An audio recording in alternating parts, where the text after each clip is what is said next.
Shartia Divine with Girl Version Media, reporting live in Riverdale in front of Stark's Grocery. I'm here today with Angela Coleman, who endured some horrible situations. As we embark upon the things going on in society, here's just yet another thing that a black woman has endured. A beautiful black woman with a family. Miss Angela Coleman is going to let us know what happened between her and an officer right here where I'm standing on August 18th. Angela, can you describe what happened to you that day when you were assaulted? Okay, as I remember, after I got the phone call from my daughter, who was trying to avoid even fighting anyway, I rushed over because I heard the altercation getting out of control over the phone. So I rushed over here to come and, I didn't even want to be a fight. So I was basically trying to avoid the whole situation, trying to get her in the car. But by the time I pulled into the parking lot, they was already fighting. So as I pulled into the parking lot and I come around, my baby was standing right there crying. So I stopped my car and I hopped out. I think I left my door open. And I told her to get in the car. Then I seen my son standing out here as well. And I told him to get in the car. Okay. So then I came in the middle, right in the middle where they was, tussling that, and I tried to get in between. Okay. So I'm like in between while they got each other hair. So I'm trying to see who is who, Right. Trying to get their hair, get their hair apart, whatever. I wasn't even out there that long. The officer just came. I didn't even see him. So by the time he snatched me and grabbed me, I didn't even see him.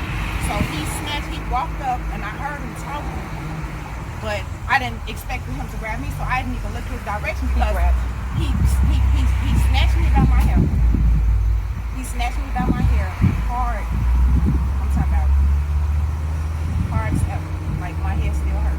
Wow. He snatched me by my hair and pulled me down.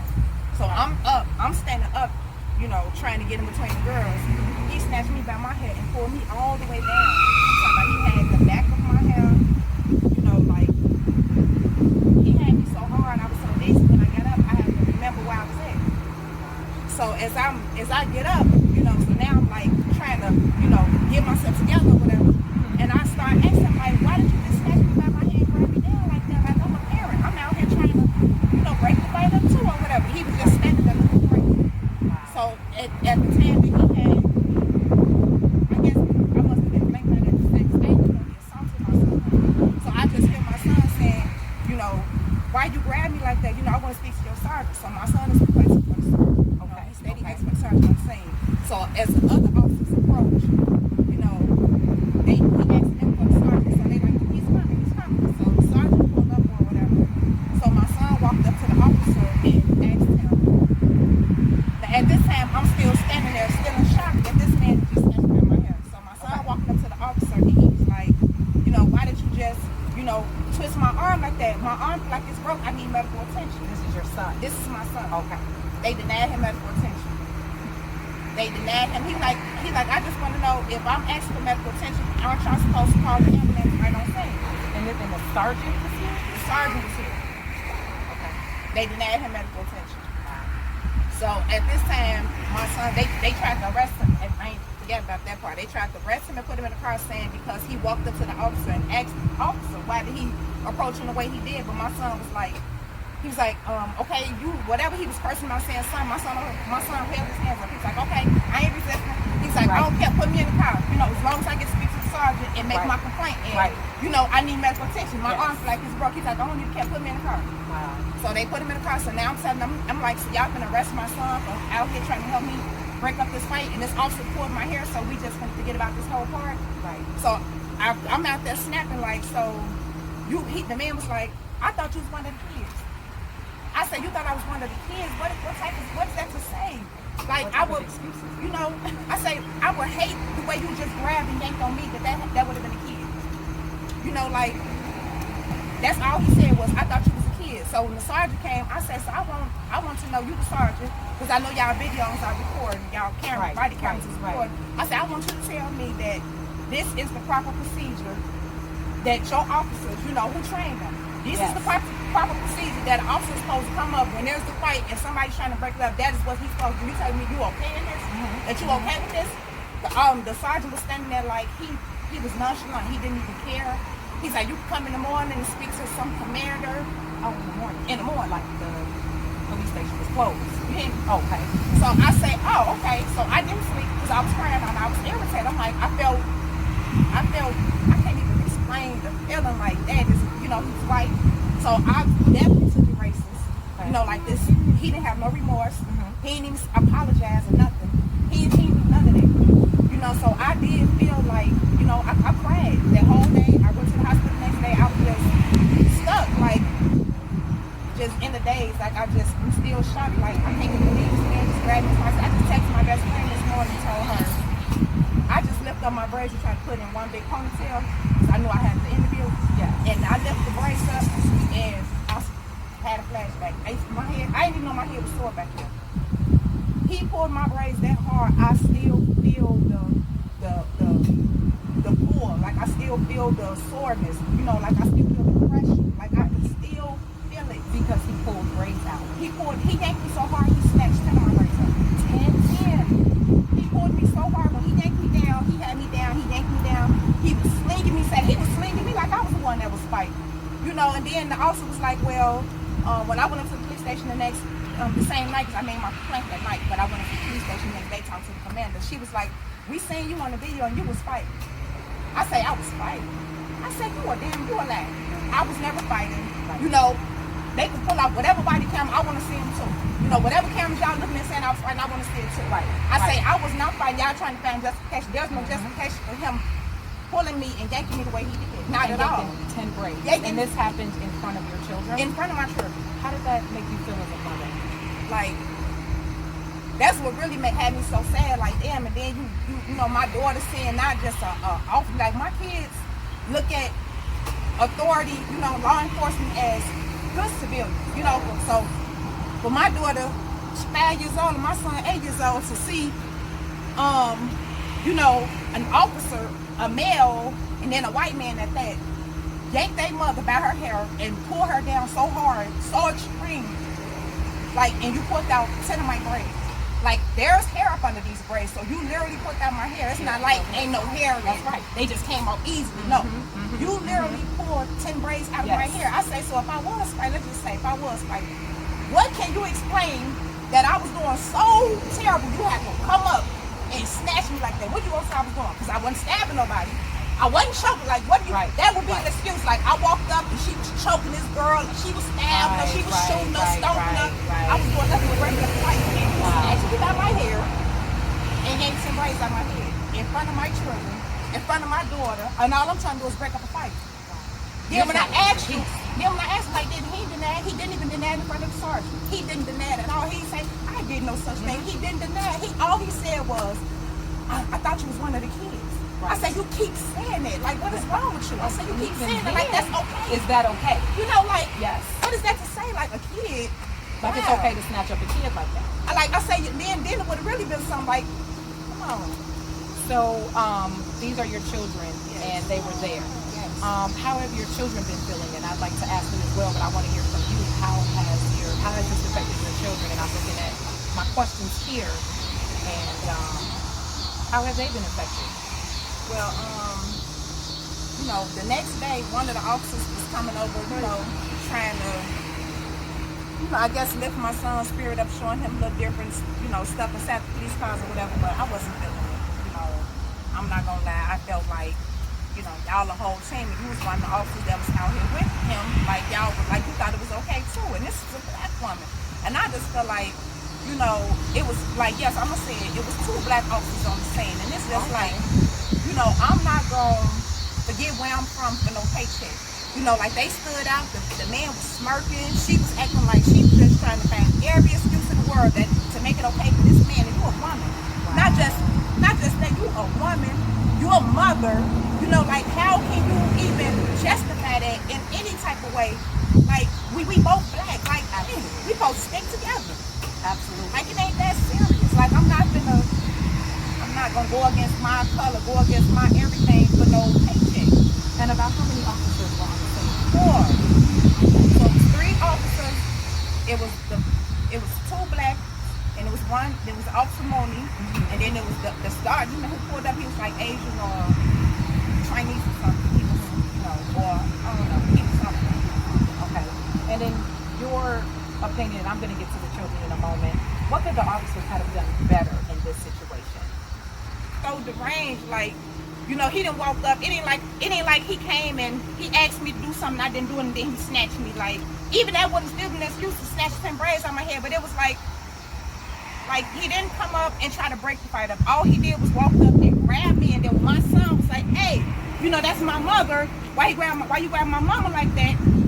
And not even in such a harsh way. But he instantly grabbed my son and twisted his arm or whatever and threw him into the ditch as well. At this time, I'm still trying to get up. It's right here? Yes. Okay.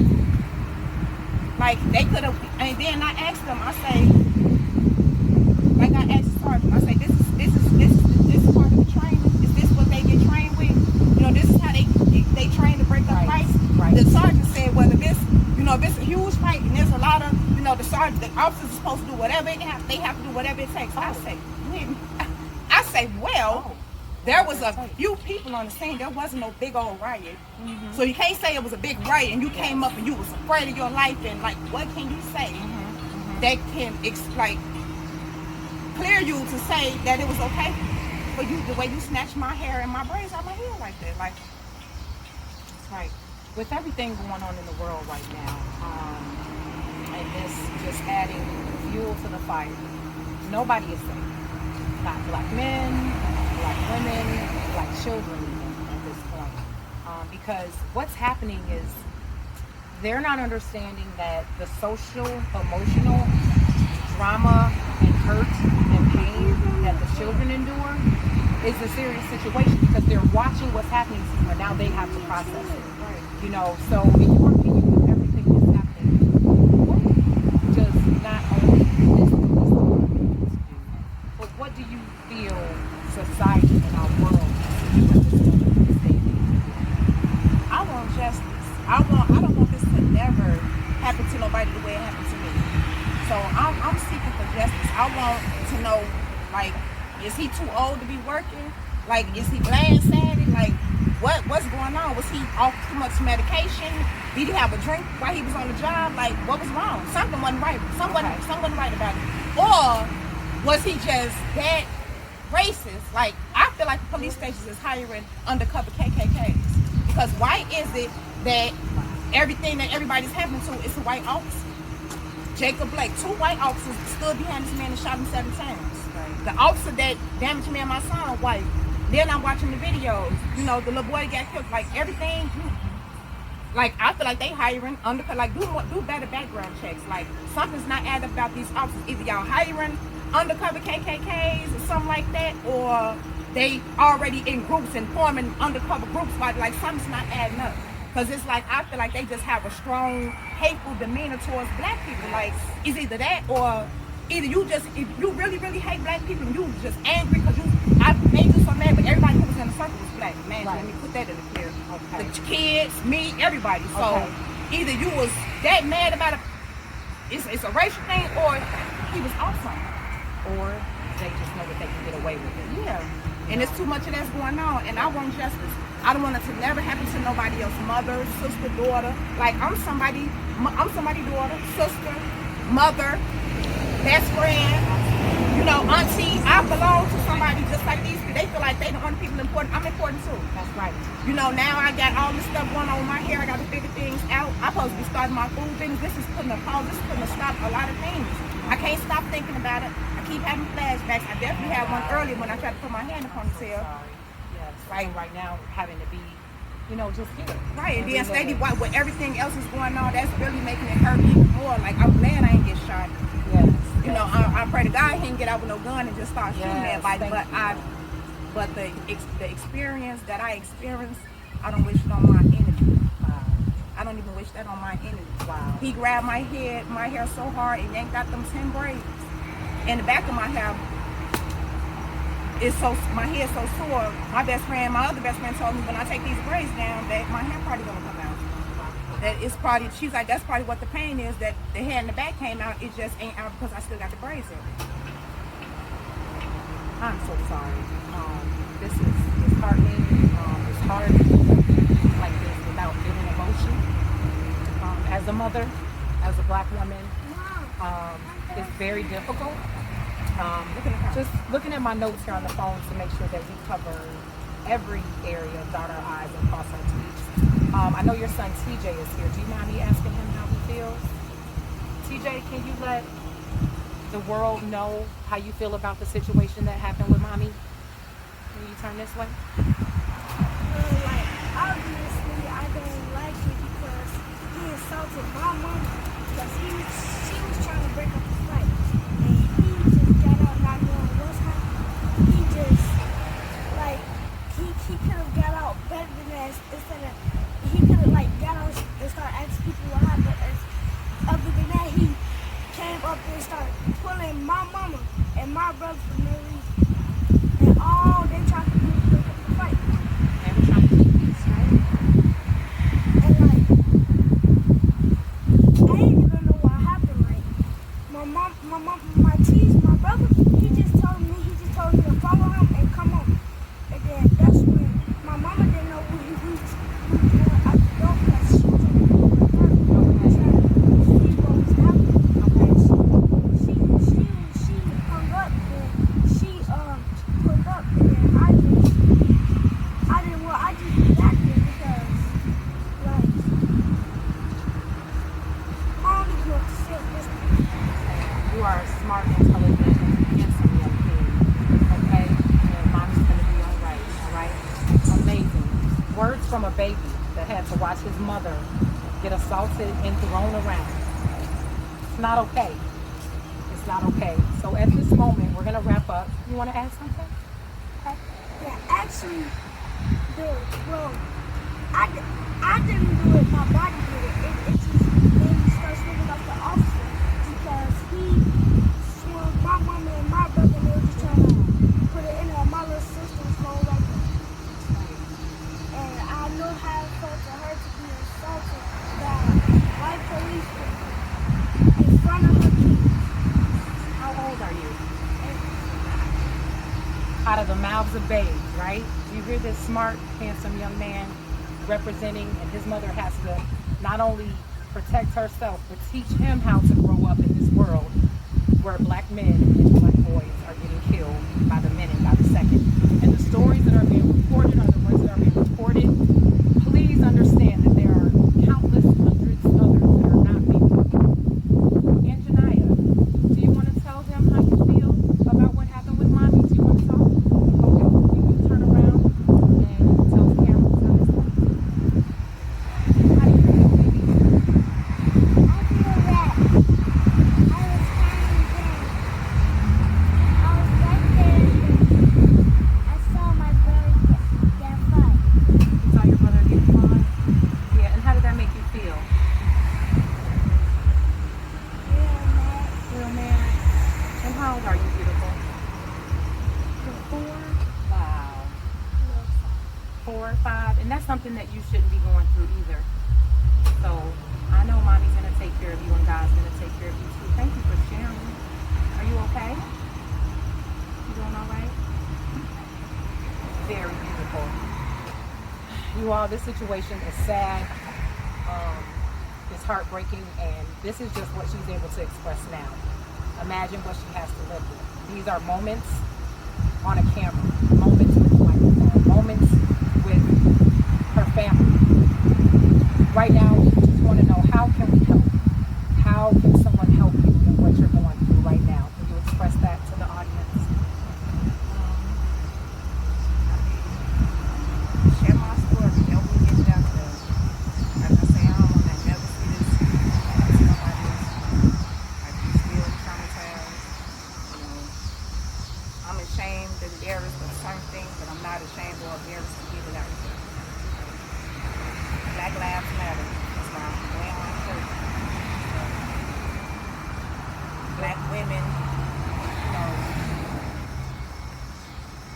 I never think I would become a victim. So I just want on. I mean, get it out there, spread the word, like I said. Well, you heard it out of the mouth of Angela Coleman and her two beautiful babies, her king and her queen. Her experience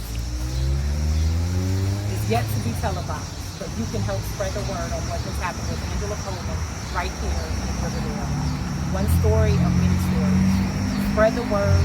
It's time to get something done.